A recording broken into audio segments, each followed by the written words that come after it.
नमस्कार दोस्तों, क्या आपको पता है आपकी सबसे बड़ी समस्या क्या है? आप हर चीज को अपनी पकड़ में करने की कोशिश करते हो, रिश्तों को, सपनों को, हालातों को। लेकिन सच ये है कि जितना कसकर पकड़ते हो उतना ही सब कुछ हाथ से फिसलता जाता है। जैसे रेत की मुट्ठी जितना कसकर पकड़ो उतनी ही जल्दी खाली हो जाती है। असली ताकत जबरदस्ती में नहीं है, असली ताकत तो उस कोमलता में है जिसमें पानी जैसा धैर्य है। पानी धीरे धीरे पत्थरों को घिस देता है। और यही सच हमें सैकड़ों साल पहले एक सन्यासी ने बताया था। उनका नाम था लाओ त्जू। उनका कहना था कि जिंदगी जीतने से नहीं मिलती, जिंदगी तो तब मिलती है जब उसे बहने दिया जाए। उनका कहना था कि असली ताकत दबाव देने में नहीं बल्कि दबाव न देने में है। उन्होंने इसे एक शब्द दिया, वू वेई, जो ना तो आलसीपन है और ना ही कुछ नहीं करना, बल्कि ये तो वह कला है जिसमें आप प्रकृति के प्रवाह के साथ इतने तालमेल में हो जाते हैं कि आपका हर काम बिना किसी संघर्ष के अपने आप होने लगता है। आज हम सब इतना फोर्स करते हैं, रिश्तों को, काम को, सपनों को। लाओ त्सू कहना चाहते थे कि जिंदगी भी कुछ ऐसी ही है। जब आप फोर्स करना छोड़ देते हैं तब सब कुछ अपने आप पर फ्लो होने लगता है। ये उस नदी की तरह है, बस बहती है और अपना रास्ता बना लेती है। आपने कभी नोटिस किया है कि जो लोग ज्यादा मेहनत करते दिखाई देते हैं वो अक्सर थके थके से लगते हैं, और जो आराम से काम करते हैं उनसे सब हो जाता है। जैसे कोई शायर जो जज्बे से लिखता है, उसके लिए ये मेहनत नहीं, रस्म है। आप अपने काम को इतना अपना बना लो कि वो आपकी दूसरी प्रकृति बन जाए। आप बास्केटबॉल खेलते वक्त सोचते नहीं कि ड्रिबल कैसे करनी है, आप बस खेलते हैं। यही वो वही है। लाओ त्सू कहते थे कि दुनिया को जीतने की कोशिश मत करो, क्योंकि जब आप कोशिश करते हैं तो प्रकृति आपके खिलाफ हो जाती है। लाओ त्सू का एक और गहरा विचार है, जो झुक जाता है वो बच जाता है। जैसे तूफान में जो पेड़ सीधे खड़े होते हैं वो टूट जाते हैं, लेकिन जो झुक जाते हैं वो तूफान के बाद भी जिंदा रह जाते हैं।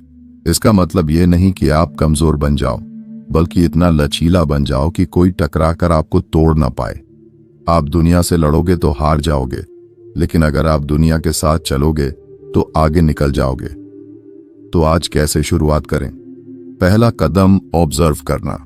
खुद को थोड़ा रोक कर देखो, अपने विचारों को आने दो और जाने दो, उन्हें पकड़ो मत। जैसे आसमान पर बादल आते हैं और चले जाते हैं, वैसे ही विचार आते हैं और चले जाते हैं, आप उन्हें जाने दो।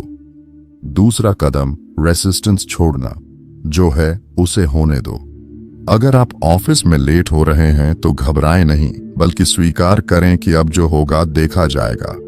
आप देखेंगे कि जब आप रेसिस्टेंस छोड़ देते हैं तो आपका दिमाग शांत हो जाता है और बेहतर फैसले ले पाता है। आखिर में लाओ त्सू कहना चाहते थे कि आप अंदर से खाली हो जाएं। जैसे एक खाली बर्तन में ही कुछ डाला जा सकता है, वैसे ही जब आप अपने पुराने विचारों, आदतों और डाउट्स को जाने देते हैं, तब नए विचार और अवसर आप तक पहुंच पाता है। तो दोस्तों, आज रात सोचते वक्त एक बार सोचना, आप जिंदगी को कितना पुश कर रहे हैं। और अगर आप थोड़ा रुक कर प्रकृति के फ्लो के साथ चलने की कोशिश करें तो क्या हो सकता है? हो सकता है आप खुद को इस कंपटीशन से निकालकर एक अलग ही दुनिया में पहुंच जाएं, जहां आप अपने हैं, आपका अपना फ्लो है, जहां आप फोर्स नहीं करते बल्कि आपको पता भी नहीं चलता और सब कुछ हो जाता है। लाओ त्सू की सबसे गहरी सीख यही है कि जो दिखता है वही सच नहीं होता।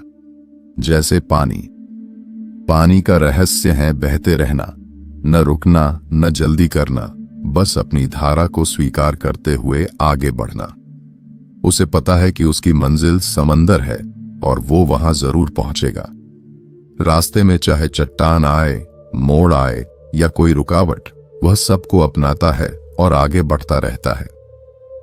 हम भी वैसे ही बन सकते हैं, लेकिन समस्या ये है कि हम हर चीज पर नियंत्रण करना चाहते हैं, रिश्तों पर, नतीजों पर, यहां तक कि भविष्य पर भी।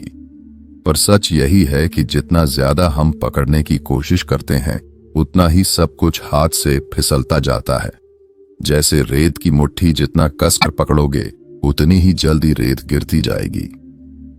लाओ तजू का कहना था, खुद को खो दो, तभी अपना असली स्वयं पाओगे। इसका मतलब है जब तक हम मैं, मेरा और मैंने किया जैसे विचारों में उलझे रहेंगे तब तक सच्चाई से दूर रहेंगे। लेकिन जब अहंकार और उम्मीदों को छोड़ देंगे तभी दुनिया को वैसे देख पाएंगे जैसी वो सच में है। इसे ऐसे समझो, तुम्हारा मन एक तालाब की तरह है। जब उसमें हलचल होती है तो कुछ साफ दिखाई नहीं देता, लेकिन जब शांत होता है उस निर्मलता में तुम साफ देख पाते हो। सोचो, क्या कभी ऐसा हुआ है कि तुम किसी काम में इतने खो गए कि समय का एहसास ही नहीं रहा? शायद पेंटिंग करते हुए, कोई खेल खेलते हुए या किसी गहरी बातचीत में। वही अनुभव है वू वेई, यानी प्रवाह में होना। ये कोई मंजिल नहीं कि एक दिन पहुंचकर कहो अब मैंने सब सीख लिया। नहीं, ये तो रोज की साधना है, एक सफर है। हर सुबह जब उठो तो गहरी सांस लो और खुद से पूछो, आज मैं प्रवाह के साथ कैसे चल सकता हूं? कहां मैं जबरदस्ती कर रहा हूं? लाओ त्सु का मानना था कि सही रास्ता वही है जो सहज और आसान लगे। जब कुछ जबरदस्ती लगे तो समझ लो या तो अभी उसका वक्त नहीं आया या फिर रास्ता कोई और है। तो दोस्तों, अभी इसी क्षण से अपने भीतर के प्रवाह को सुनना शुरू करो। वो आवाज धीमी है, कोमल है। उसे सुनने के लिए तुम्हें खुद को धीमा करना होगा, क्योंकि जब तुम प्रवाह में होते हो तो संघर्ष नहीं, ऊर्जा मिलती है। दबाव नहीं, आनंद मिलता है।